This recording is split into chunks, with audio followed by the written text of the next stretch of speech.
லா இலாஹ இல்லா அன்த சுப்ஹானக இன்னி குன்து மினல் ஸாலிமீன்.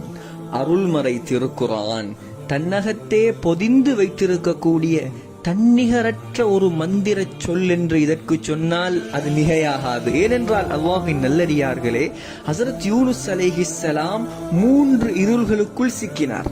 முதலாவது இரவின் இருட்டு, இரண்டாவது கடலின் இருட்டு, மூன்றாவது திமிங்கிலத்தின் வயிற்றின் இருட்டு. கடலுக்குள் பாய்ந்தவரை திமிங்கிலம் விழுங்கியது. அல்லாஹ் திமிங்கிலத்துக்கு போட்ட கட்டளை யூனுஸுக்கு தீங்கிழைக்க கூடாது.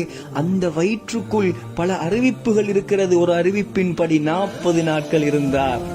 ஆனால் அவர் அந்த 40 நாட்களில் இறைவனை அழைத்தார், துஆ ஓதினார், தஸ்பீஹ் செய்தார். இந்த பெருமதியான தஸ்பீஹை ஓதிக்கொண்டே இருந்தார். வழியால் சென்ற மலக்குமார்கள் கேட்டார்கள், சௌத்துன் மஅரூஃபுன், சொன்னார்கள் ரொம்ப பரிச்சயமான குரலாக இருக்கிறது, அடிக்கடி நாம் கேட்ட குரல். ஏன் யூனுஸ் அலைஹிஸ்ஸலாம் அடிக்கடி அல்லாஹ்வை அழைத்தவர், அடிக்கடி இரவும் பகலும் அவனை தொழுதவர், அடிக்கடி துஆ செய்தவர். ஆனால் இந்த சத்தம் இருக்கிறதே, இது வளமையான இடத்திலிருந்து வரவில்லையே.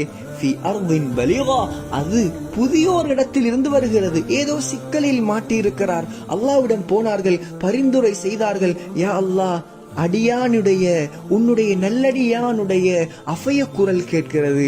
அல்லாஹ் அவருக்கு பாதுகாப்பளித்தான். அல்லாஹ் அவரை மீனுடைய வயிற்றிலிருந்து வெளியாக்கினான். சகோதரர்களே, யூனுஸ் அலைஹிஸ்ஸலாத்துக்கு மாத்திரம் குறிப்பானதல்ல இந்த துஆ.